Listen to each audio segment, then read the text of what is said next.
జిల్లా కేంద్రం పెద్దపల్లి ఇక్కడి పౌర సమాజం పక్షాన ఆసీనులైన మీ అందరికీ హృదయపూర్వక అభినందనలు. ప్రత్యేకించి రామ్మూర్తి గారికి నా కృతజ్ఞతలు. నా స్వస్థలం మంతెని ఇటీవల పరిచయమైనప్పుడు ఇక్కడి మెయిన్ అంశం దాష్టీకమైనటువంటి దోపిడీ ఇతర రాష్ట్రాల నుండి వచ్చిన వారు చేస్తున్నారన్న ఒక దుగ్ధతో సోదరులు సెలవిచ్చారు.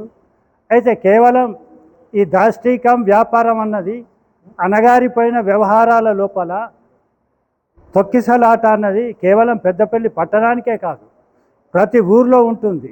ఆ కోవలో మా మంతెనిలో కూడా ఈ మనం ఇంతకుముందు ప్రస్తావించినటువంటి వక్తలు ఇతర రాష్ట్రాల నుండి వచ్చిన వారు జులుం చూపెట్టడం జరిగింది. అయితే ఈ సివిల్ మ్యాటర్లోకి మనం మననం చేసుకుంటే భారత రాజ్యాంగం రీత్యా మనకు ప్రతి చోట ఆస్తి హక్కుతో పాటుగా ఇతరత్ర చాలా ఉన్నాయి. మనం దాన్ని విభేదించలేము, పరిమితులు ఉంటాయి మనకు కూడా. అయితే మనం చేయవలసింది ఒకటి, ఇక్కడనైతే దాష్టికమైనటువంటి నీతికి నిజాయితీకి మానవీయ కోణంలో లేనటువంటి ఒక దోపిడీని తమకున్నటువంటి డబ్బుతో జులుం చేసే వారిని నియంత్రించే అది వారు మనని ఏ విధంగానైతే పరోక్షంగా దోబుతులాడుతున్నారో వారి మీద ఇన్కమ్ ట్యాక్స్ రైడింగ్లు, అదేవిధంగా మన సేల్ ట్యాక్స్ అవి చేసి వాళ్ళు మనం కొనుగోలు చేసినప్పుడు ఒరిజినల్ బిల్ ఇవ్వండి, అది తీసుకున్నప్పుడే మన ఆశయం సక్సెస్ అవుతుంది. ఎందుకంటే ఇక్కడే కాదు, ప్రతి చోట హైదరాబాదులో కూడా ఇందాక వచ్చినటువంటి కొన్ని ఒక 3-4 రాష్ట్రాల ప్రజలు ఇదే వ్యవహారం జీరో మాల్తో చేస్తున్నారు. దానికి పరోక్షంగా మన మద్దతు ప్రకటిస్తుంది.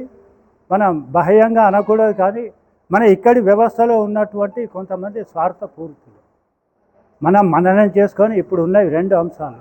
ఈరోజు నేను గమనించిన దాని లోపల గృహ నిర్మాణం లోపల జరుగుతున్న అవకతవకలను విభిన్న రంగాలలో పనిచేస్తున్నటువంటి శ్రామిక సంపన్నులు ప్రస్తావన చేశారు, పైపింగ్ వగేరా. వీటికి సంబంధించి కూడా యూనియన్స్ ఉన్నాయి. నేను మా ప్రాంతం లోపల ఒక 50 సంస్థలకు ప్రతినిధిగా ఉన్నాను. అసలు వచ్చిన సమస్య ఎక్కడవుతుందంటే ఈ యూనియన్లో బాధ్యులుగా ఉన్నటువంటి 8 మంది మధ్యనే మనస్పర్ధలు వస్తాయి, దాంతో వైఫల్యం చెందుతుంది. అక్కడికి పోయేది ఉంటే కుయుక్తులుగా డబ్బు ఎక్కడ ఉంటుందో ఎరవేసి చాపను పట్టాలన్నట్టుగా ఆ పెట్టుబడిదారులు వాళ్ళు ఈ లీడింగ్ చేసే యూనియన్ వాళ్ళని ఎవరిని ఉంటారో గ్రిప్పులు పెట్టుకొని, అయ్యా మాకు పలానా దుకాణంలో కొట్టులో ఖాతా ఇస్తారంటే అట్లట్లా కాదు సార్, నేను తీసుకుపోయి కొత్త మీకు పలానా చోట తగ్గింపు చేయించుతాను. దీనికన్నా డబ్బులు రేటు వేయడం. 16,000 ఉంటే ఇక మావాడు చెప్పిండు కాబట్టి 2,000-15,000 తగ్గిస్తున్నామని ఇప్పుడు మన ఒరిజినల్ రేటు కన్నా డబ్బులు చేస్తాం. ఇది వాళ్ళని కావాలంటే మనం ఒక పౌరుడిగా ఒక ఇల్లు నిర్మించుకుంటున్నప్పుడు ఏ విధంగా పొదుపు చర్యలు చేపడతామో తప్పనిసరిగా తీసుకోవాల్సి వస్తుంది. వాడు జిఎస్టీ అంటాడు, ఏమంటాడు, పోయి అక్కడ ఉండంగానే ఎవరైనా మాలు కొనుగోలు చేసినప్పుడు ఆటోమేటిక్గా వీటికి అన్నిటికీ కేంద్ర బిందువు చట్టపరంగా మనకు వినియోగదారుల మండలి అని ఉంటుంది. వినియోగదారుల మండలి ఆ ఆయుధంతో ఈ పౌర సమాజం తరఫున ఇది గృహ నిర్మాణ సంక్షేమ మద్దతుదారులు అన్న దాన్ని చేసుకున్నప్పుడు మన ఆశ, ఆలోచన, ఆచరణ సక్రమం అయ్యే అవకాశం ఉంటుంది. కేవలం సమస్యలు ఇక్కడే కాదు, ప్రతి చోట ఉంది. మన నుండి విడిపోయినటువంటి మహదేవ్పూర్ ప్రాంతంలో అదే సమస్య, కరీంనగర్లో అక్కడ, అయిన తర్వాత హైదరాబాద్లో కూడా అపార్ట్మెంట్స్లలో మొత్తం అక్కడి నుండి వచ్చిన వాళ్ళు. ఏది మన బీహార్, ఉత్తరప్రదేశ్, మన రాజస్థాన్, గుజరాత్ వాళ్ళు పెట్టుబడిదారులు. ఈవెన్ యావత్ ప్రపంచం లోపల వాళ్ళదే పెట్టుబడి అయిపోయింది.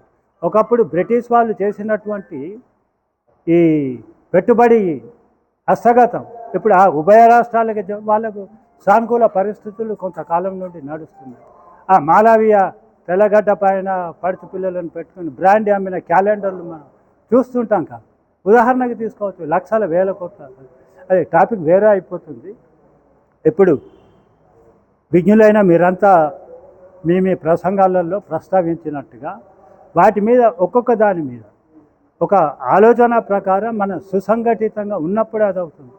అయితే మానవీయ తప్పిదం ఏముంటుంది అంటే ఆచరణ లోపల అభిప్రాయ భేదాలు ప్రతి చోట ఉంటాయి. ఢిల్లీ దగ్గర నుండి గల్లీ వరకు కూడా ఇదే సమస్య. అటువంటి వాటికి ప్రాధాన్యత ఇవ్వకుండా మనం ఒక ఆలోచన పంతాన్ని ఎన్నుకున్నప్పుడు జరుగుతుంది. ఇక ఈ వీడు మంత్రి నుండి వచ్చి ఏదో పెద్ద తమాషాగా మాట్లాడుతున్నారని కావచ్చు. ఒక 50 సంఘాలతో నాకు మా ప్రాంతంలో అవినాభావస్వామి, మాది మారుమూల ప్రాంతం, పల్లెనే, పెద్దపల్లి పట్టణం. నేను కూడా ఏకీభవిస్తాను. మా పాపులేషన్ 20,000, మీ పాపులేషన్ 40,000 ప్రాణం. 79 లోపల హమాలి సంఘం పెట్టడం జరిగింది. ఒక ఆయన చనిపోయినారు, దాంట్లో 3 వర్గాలు. ఆ విధంగా motor workers union president, auto union president, electrician వగైరా చాలా ఉన్నాయి.